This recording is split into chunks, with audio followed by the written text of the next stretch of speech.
Podemos continuar. Bien, de la última clase que estuvimos compartiendo, habíamos hablado sobre temas un poquito espesos, habíamos hablado sobre el canon bíblico, habíamos hablado sobre lo que significa o lo que representa para nosotros el canon bíblico del Antiguo y Nuevo Testamento de 73 libros, tanto 46 en el Antiguo Testamento y 27 en el Nuevo Testamento. Habíamos dicho que a partir de la Reforma Protestante del siglo XV, se excluyeron algunos libros que se conocen comúnmente como los deuterocanónicos, ¿ya? Que son los libros de Tobías, Judith, Sabiduría, Eclesiástico, Baruch, Macabeos 1 y 2, ¿ya? ¿Con qué propósito? Habíamos incluso revisado cada uno de estos libros y dónde estaba como el meollo del tema, por qué habían sido excluidos. Y ni más ni menos, estos libros fueron excluidos a conveniencia y ante los intereses de los reformadores, Martín Lutero, Calvino, etc. Pero una de las cosas que constituye constituye como una clave o un tema muy importante en todo esto, es que debemos entender cuál es la importancia de aceptar, de asumir, de conocer y de tener el canon bíblico correcto, el canon establecido. ¿Por qué? Porque yo les había presentado a ustedes la clase anterior, les había presentado una de las teorías filosóficas, teológicas, que había postulado Martín Lutero en el siglo XVI. Y esta postura era básicamente la sola escritura, ¿ya? ¿Quién de ustedes se acuerda lo que significaba la postura de la sola escritura? A ver, ¿quién se acuerda? No todos a la vez, no se peleen. A ver, ¿qué significaba la sola escritura? Se los voy a poner aquí, ¿ok? Solo lo que está en la Biblia. Perfecto. Básicamente el sola escritura lo que decía era, únicamente la Biblia es la autoridad en materia de fe, en materia de moral, en materia de historia, en cuanto al conocimiento de la voluntad de Dios. Ok. Pero además de este postulado del sola escritura, hay otro postulado adicional, y es que los reformadores, Martín Lutero a la cabeza, además del principio del sola scriptura, establecieron un segundo principio, que es el sola fides. ¿Qué significa el sola fides? Al igual que el sola scriptura, deja a ver la idea de que solamente hay una única cosa que se va a respetar. Y en este caso, el sola fides significa solamente la fe. ¿Ok? Ese es el segundo principio que estableció el, el protestantismo. No sé por qué se me puso esto así, pero bueno, déjame borrar. Vamos a poner aquí sola fides, solamente la fe. Ya, así. Este es el segundo principio que estableció Martín Lutero a partir de la Reforma Protestante. A ver, intuitivamente, ¿qué significa el sola fides?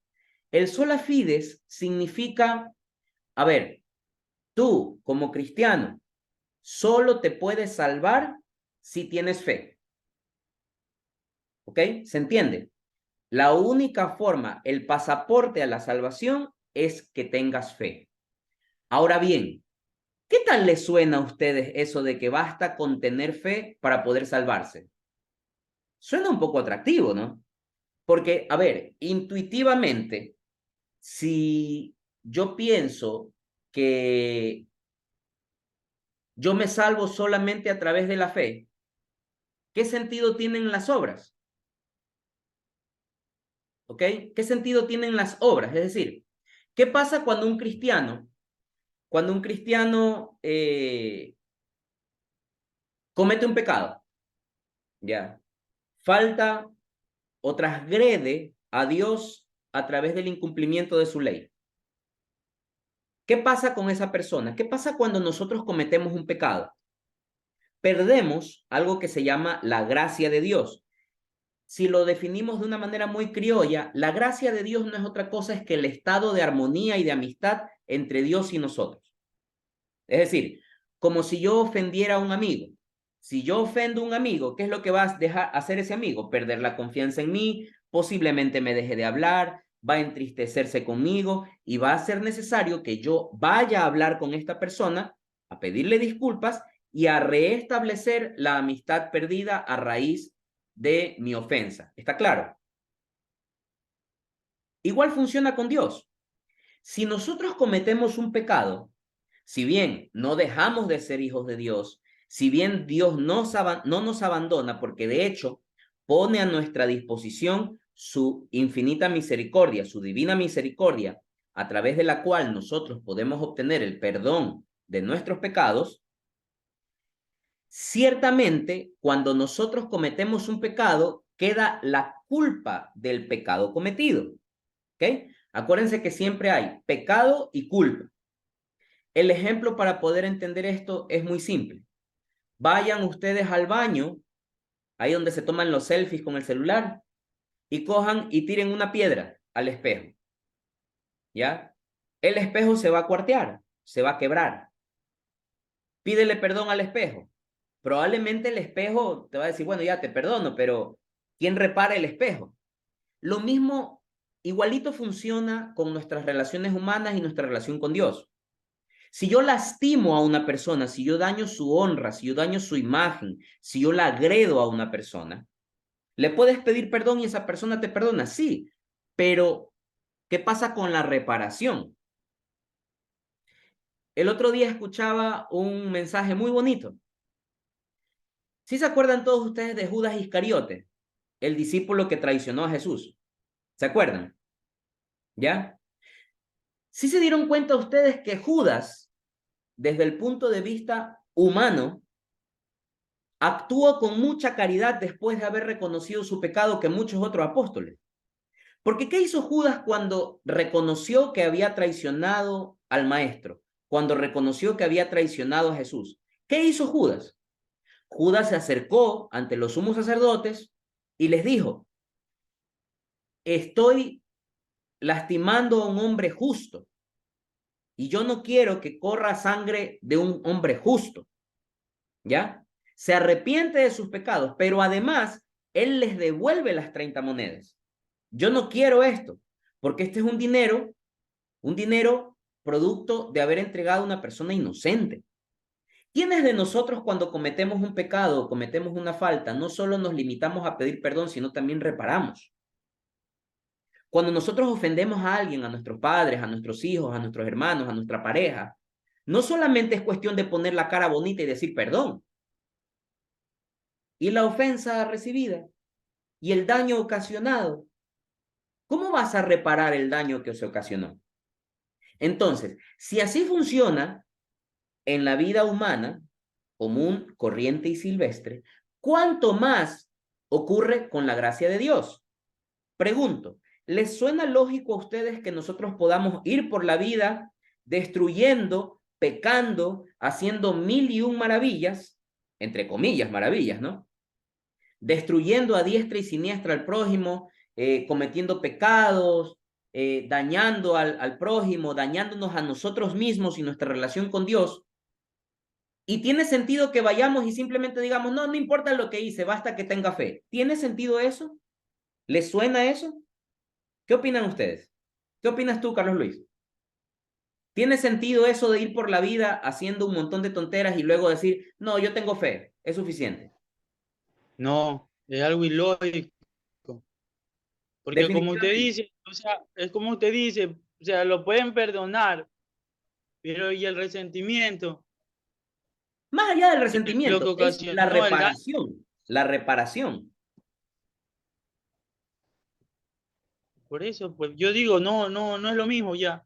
Lo pueden perdonar y todo, pero ya queda eso, ya queda como le explicó, como sentido o algo, no sé. Correcto.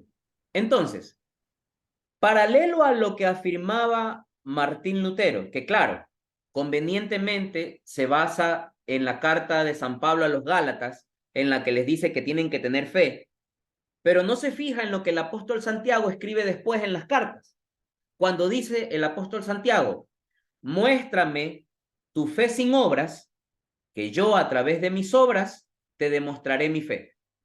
¿Ok? Entonces, ya les voy a pasar para que vean cuál es el pasaje bíblico en el cual se dice, la fe sin obras es una fe muerta. ¿Ok? Y esto es lo que tiene más sentido para un cristiano.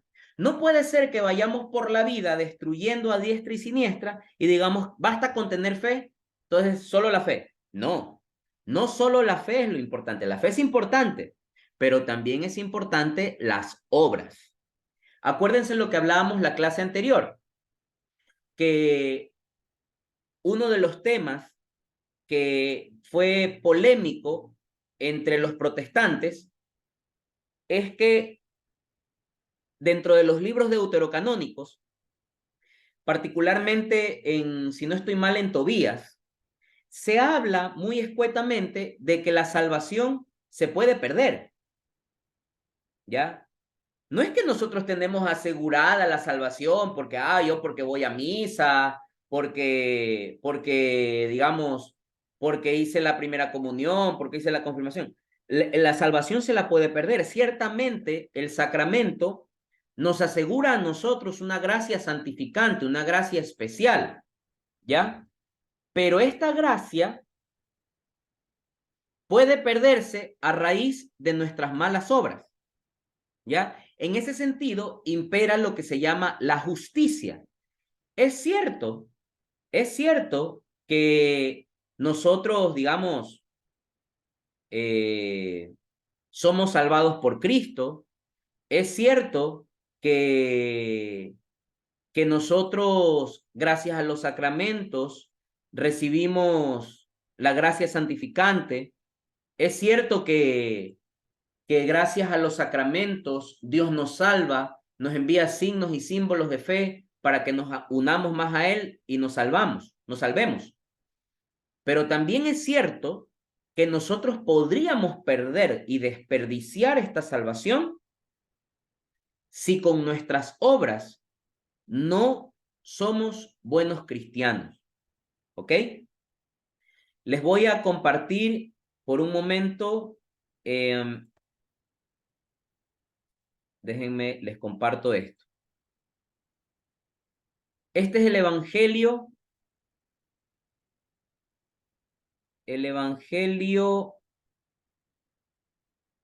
de Santiago,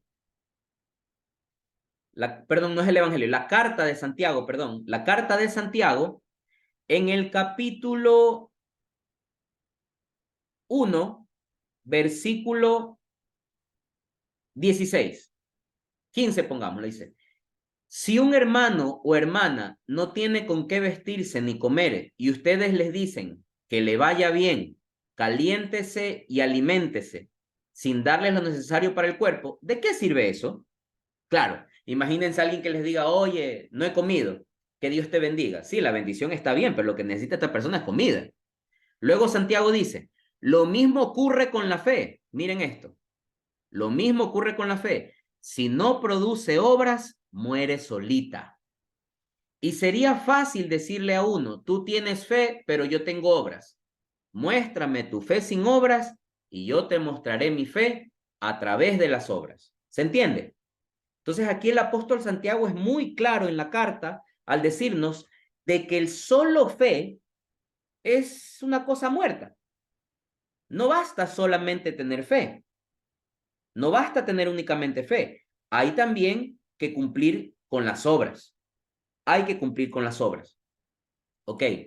Entonces, estos son dos de algunos de los principios de la Reforma Protestante porque ellos afirmaban, entre otras cosas, que la escritura era la única autoridad, ¿qué afirmamos nosotros los católicos? Que además de la escritura, existe la sagrada tradición, ¿ya? Que como lo habíamos mencionado días atrás, en la clase anterior, además de la escritura y tradición, están confiados al depósito de la fe, ¿ok? Tanto la Biblia como la tradición hacen parte del depósito de la fe, no solamente la escritura. Y es más, yo la clase anterior les hice una pregunta, les dije, ¿qué es primero? ¿La Biblia o la iglesia? Y ya llegamos a la respuesta. Y entendimos que primero es la iglesia, porque es la iglesia quien establece el canon bíblico. Es la iglesia fundada por Cristo la que define cuáles son los libros que van a estar dentro del canon bíblico. Entonces es imposible que nos salgamos fuera de la iglesia para poder entender, para poder llegar al conocimiento pleno de la verdad revelada por Dios a través de las Sagradas Escrituras, puesto que las Sagradas Escrituras es el resultado del consenso de la iglesia en pleno, que a partir de los apóstoles definió qué libros son los que deben formar parte del canon bíblico y en consecuencia qué libros podemos llamar nosotros como palabra de Dios. ¿Se entiende? ¿Alguna duda, alguna inquietud hasta ahí, por favor? ¿Está todo claro? Ok.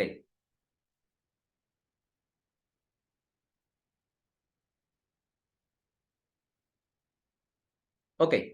Entonces, adicionalmente a esto, otra de las cosas que la Reforma Protestante rechaza es el hecho de la exégesis. ¿Qué significa la exégesis? La correcta interpretación de las Sagradas Escrituras. ¿Cómo entienden esto los protestantes, los evangélicos y en general todas las denominaciones que se desprendieron a partir de la Reforma Protestante? Ellos entienden esto como que cada uno de nosotros tiene la posibilidad de interpretar a su manera la Biblia. Imagínense qué estupidez, imagínense qué despropósito. O sea que si yo cojo un versículo y hago que lo leamos entre todos nosotros, a Betsy ese versículo le va a decir una cosa, a Carlos Luis le va a decir otra cosa, a Cintia le dirá otra cosa, ¿ok? A Ángel le dirá otra cosa, a Sharit le dirá otra cosa, a Alejandrina otra cosa y a mí otra cosa. Entonces, si se dan cuenta en el relativismo que estamos cayendo, de que cada persona interpreta la Biblia de acuerdo a su conveniencia, ¿ya? Entonces no tiene ningún sentido. Nosotros, los católicos, los cristianos católicos, entendemos que la exégesis, que no es otra cosa que la correcta interpretación de las Sagradas Escrituras, es una facultad y potestad ¿de quién? Del magisterio de la Iglesia Católica. ¿Por qué? Porque Jesucristo le pidió a sus apóstoles que ellos vayan por el mundo y anuncien el Evangelio. Ellos eran los encargados de enseñar, de predicar y de interpretar el mensaje que el mismo Señor les había revelado. Esto no puede ser de que yo a mi conveniencia interpreto la Biblia a mi manera, entonces yo digo, mira, esto me gusta, esto no me gusta, entonces yo lo interpreto a mi manera, entonces cada uno va a formar su propia religión, ¿no les parece? ¿Ya? Entonces, este es uno de los principios que la Reforma Protestante mandó abajo y es la razón por la cual ellos no han abrazado todavía la verdad. Por eso la Iglesia Católica promulga, hay unos escritos de San Cipriano de Cartago, más o menos en el siglo III, y él afirmaba esto: extra ecclesiam nulla salus. Esta frase van a tener que aprendérsela ustedes. Extra ecclesiam nulla salus. ¿Qué significa esta maravilla que está aquí? Significa, fuera de la iglesia no hay salvación. Y fíjense, esto no es algo que nos hemos inventado nosotros ahorita, que se le inventó el Papa Francisco. Esto ya era doctrina en el siglo III, ¿sí? San Cipriano, o sea, uno de los primeros padres de la iglesia. No estamos hablando que esto es en el año 1600 como Martín Lutero, no. En el año 200 y pico, ya los padres de la iglesia profesaban esta doctrina. Extra ecclesiam nulla salus. ¿Qué significa? Fuera de la iglesia no hay salvación. Luego, la salvación no es un tema únicamente de fe, es un tema también de justicia, por lo cual la fe no es la garantía para poder obtener la salvación, es la base fundamental y un elemento primordial, pero debe venir acompañado de las obras, porque si no, qué chiste fuera el cristianismo, qué fácil fuera ser cristiano. Anda por el mundo destruyendo a todo el que se te atraviese por el frente y luego simplemente di yo tengo fe y ya está, tengo fe y me salvo. Ok, ¿estamos claros hasta ahí? ¿Dudas, inquietudes, comentarios? ¿Alguien tiene alguna pregunta? Bien, ok. Seguimos entonces.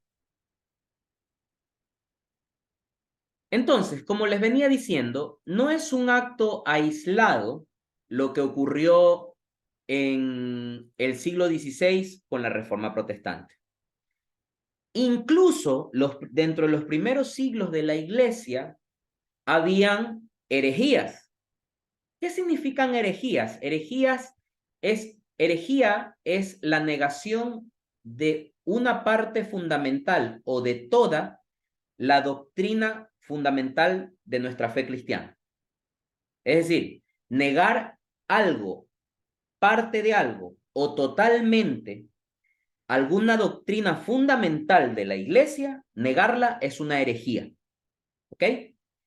Y esto es lo maravilloso. Dense cuenta ustedes cuando ven, por ejemplo, hacia nuestros hermanos evangélicos. ¿Cuántas denominaciones evangélicas ustedes pueden encontrar? Los presbiterianos, los adventistas, los bautistas, los carismáticos, hay un montón. Los luteranos. Entonces, ¿qué pasa cuando no hay unidad? Cuando no hay unidad de fe. Cuando hay una discrepancia, se pelean y se separan. ¿Qué ocurre en la Iglesia Católica cuando hay una discrepancia? Simple, el Papa convoca un concilio, si es de darse de puñetes, se dan de puñetes, pero ahí sale una sola verdad y un solo criterio. Y es así que, por ejemplo, uno de las primeras herejías que le tocó soportar a la Iglesia fue más o menos en el año 325, cuando había un sacerdote de Alejandría llamado Arrio, ¿ya? Que negaba que Jesucristo tenía la misma condición divina del Padre. Es decir, él decía, el sacerdote Arrio decía, Jesús es hijo de Dios, se hace hombre, pero no tiene la misma condición divina del Padre, con lo cual entendíamos que Jesús era el Salvador, el Hijo de Dios, pero no Dios. Entonces, ¿qué pasó en el siglo III, en el año 325? Se convocó el Concilio de Nicea, concilio a partir del cual sale el credo niceno-constantinopolitano que a ustedes tanto les gusta y ya se deben haber aprendido. Y este concilio lo que hizo fue condenar la herejía arriana y aclaró que Jesús es verdadero hombre y verdadero Dios. Es lo que vimos la vez anterior. ¿Se acuerdan la unión hipostática? ¿Sí se acuerdan lo que es la unión hipostática? La unión de la divinidad y de la humanidad de Cristo en la persona de Jesús. ¿Ok? Que son inseparables, identificables una de la otra, pero inseparables. Por eso es que Cristo es verdadero hombre, verdadero Dios. Y por esa misma razón es que nosotros luego le llamamos a María Madre de Dios. ¿Ok? Porque alguien podría decir, María es madre del Padre, del Espíritu Santo. No, María es madre del Hijo, de Jesús. Pero el Hijo es Dios también, con lo cual María es madre de Dios. ¿Se entiende eso? Es importantísimo entender cómo la iglesia y cómo nuestra fe combate las herejías y cómo se solucionan los problemas cuando hay unidad de fe en el cristianismo real, que es la Iglesia Católica. Bien, entonces, todo esto lo estamos estudiando con el propósito de ir avanzando hacia la ejecución, hacia la parte de la aplicabilidad y la operatividad de la vida cristiana en cada una de nuestras vidas. Hemos hablado de la Santísima Trinidad, hemos hablado de quién es Jesucristo, hemos hablado del Padre, hemos hablado de la Iglesia en cuanto a la autoridad magisterial, en cuanto al depósito de la fe. Hemos hablado de cómo Dios se ha revelado, hemos transcurrido en la historia, visto cómo se ha revelado a Adán, a Noé, a Moisés, a Abraham, y cómo se revela en la persona de Jesucristo hace 2000 años. ¿Cuál es el propósito de entender todo esto? El propósito es para qué estamos aquí. Muchos de ustedes van a recibir el sacramento del bautismo, que ya lo vamos a ver de qué se trata. Pero de algo sí vamos a hablar en este momento, y es que el sacramento del bautismo tiene una razón de ser primordial. Y es que todos los seres humanos, a partir de nuestro nacimiento, venimos al mundo con un pecado que es heredado. ¿Qué significa pecado heredado? Que no es que lo hemos cometido nosotros, es un pecado heredado. ¿Cuál es este pecado heredado? Resulta ser que hace miles, miles y miles y miles y miles de años hubo nuestros primeros padres, Adán y Eva, quienes nacieron en una condición privilegiada. Una condición privilegiada, tenían todo lo que querían a su disposición, gozaban de la presencia de Dios. Sin embargo, ocurrió la desobediencia al designio de Dios. Más allá del relato de que el árbol de la ciencia del bien y del mal, que no puedes tomar de este fruto, puedes comer de otro fruto, más allá de todo eso nos vamos a centrar en la desobediencia al designio de Dios. Y en virtud a esta desobediencia hay una especie de sentencia por parte de Dios, que es el sufrimiento, el dolor, el trabajo, el martirio, la muerte, no la muerte física, sino la muerte espiritual, la posibilidad de la muerte espiritual. Porque, a ver, muchos de nosotros ya hemos estado, en alguna ocasión hemos revisado el pasaje bíblico de Adán y Eva, ¿verdad? Ya todos lo hemos leído alguna vez. ¿Sí notan ustedes que hay una parte en la que el Señor le dice a Adán y Eva, vas a sudar tu frente para poder, vas a trabajar y obtendrás el salario con el sudor de tu frente, morirás? La pregunta del millón es, antes de esta desobediencia, ¿el hombre iba a morir o iba a ser inmortal para toda la vida? ¿Qué opinan ustedes? A ver, quiero escucharlos. Si Adán y Eva no hubieran desobedecido a Dios, ¿no habrían muerto nunca?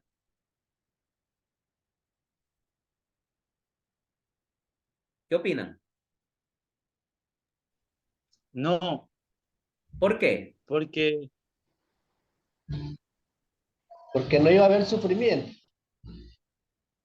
Ok. Y yo les hago una pregunta. Vamos a ponernos filósofos ahorita un ratito. Vamos a filosofar por la vida. ¿En qué sentido la muerte es un sufrimiento? ¿Por qué la muerte es un sufrimiento?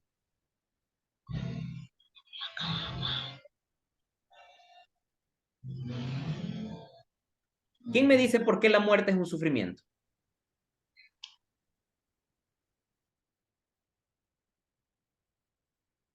A ver, por la muerte causa- Alejandrina, ¿Por qué la muerte es un sufrimiento?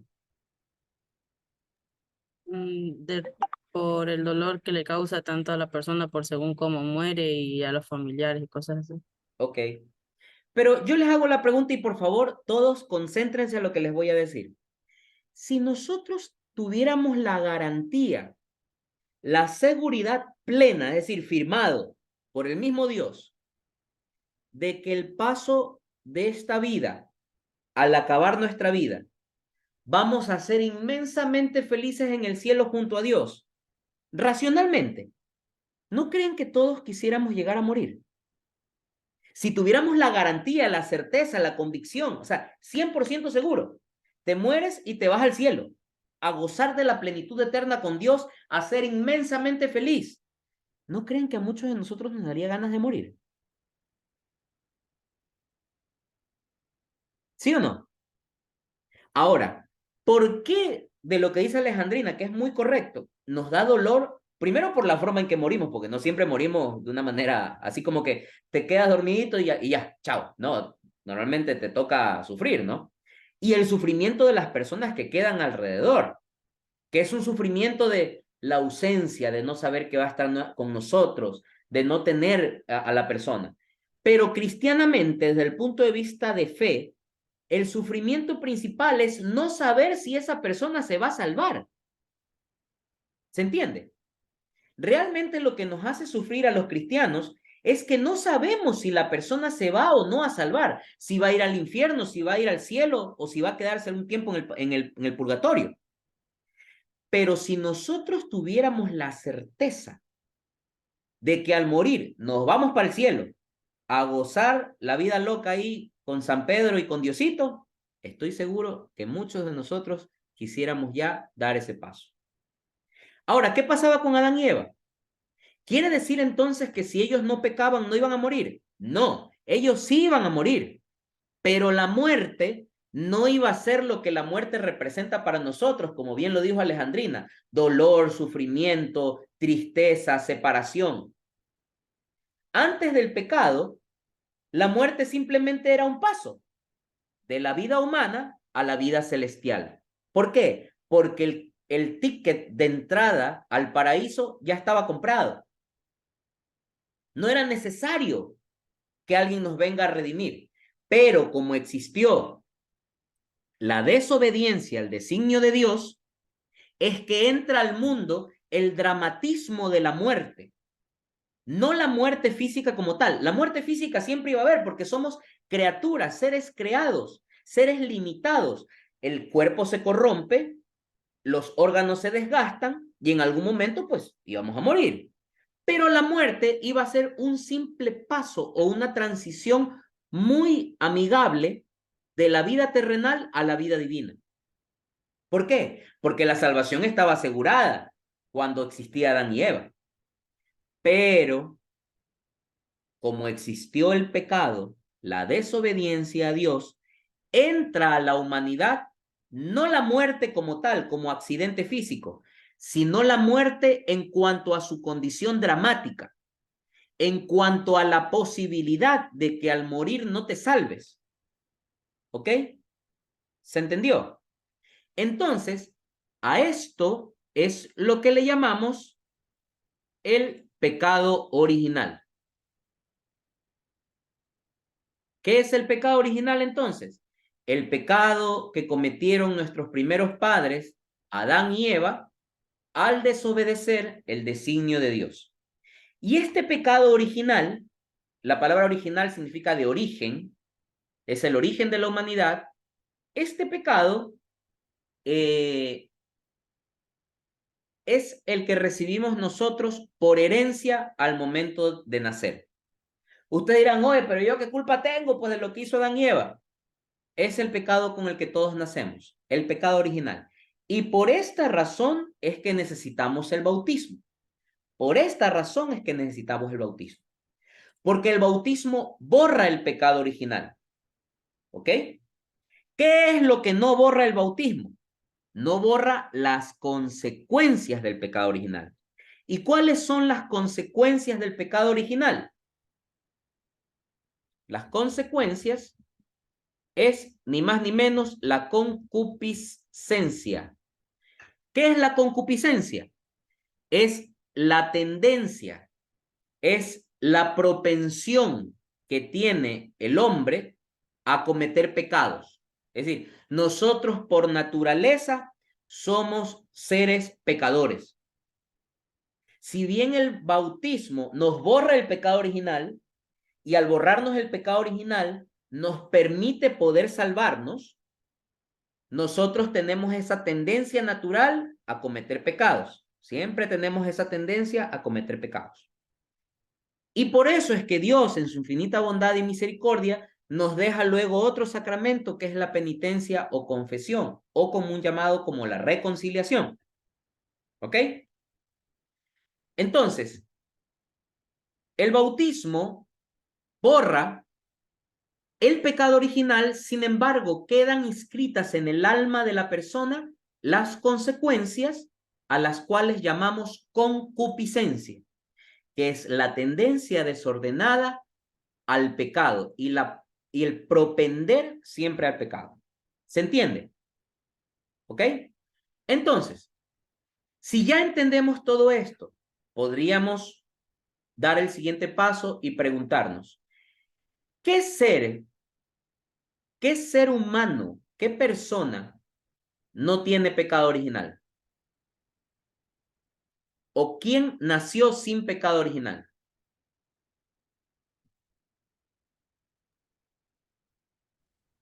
María.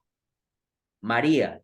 Perfecto. Pero alguien más, obviamente, Jesús, porque Jesús, aparte de ser hombre, era Dios. Y en cuanto hombre, era perfecto. Era perfecto. Ahora, bien lo que dice Carlos. ¿Por qué María es preservada del pecado original? Y esto no le gustan a los hermanitos evangélicos, ¿no? Porque ellos le tienen coraje a María. ¿Por qué María es preservada de este pecado original?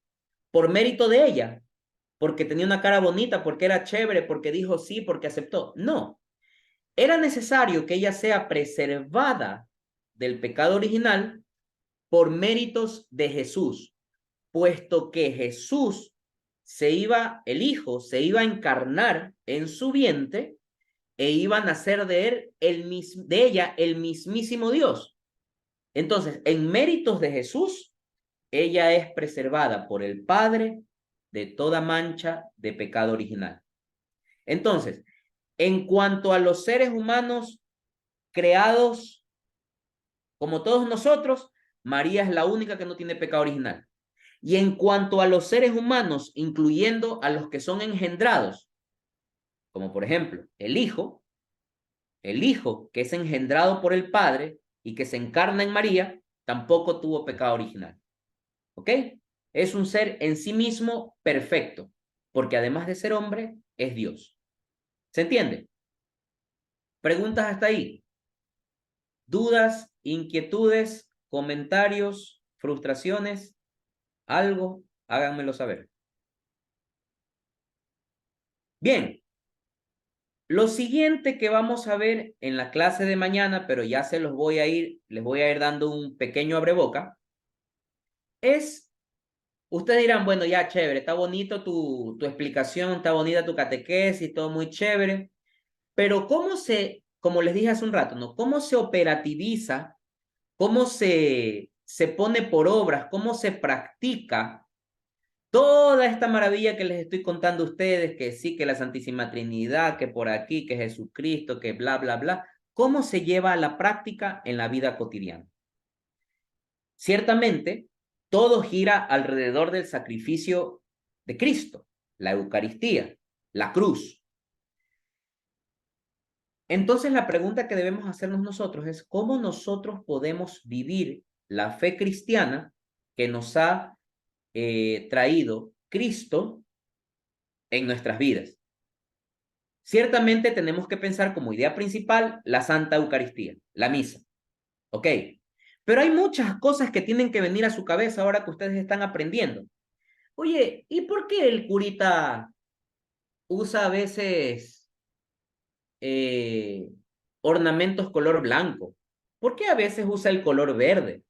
¿Por qué a veces usa el color morado? ¿Por qué a veces usa el color rosado? ¿Por qué a veces usa el color rojo? ¿Por qué hay misas en las que se canta el Gloria y hay otra misa en la que no hay Gloria? ¿Por qué en Semana Santa todo era triste, hasta se cubrían las imágenes?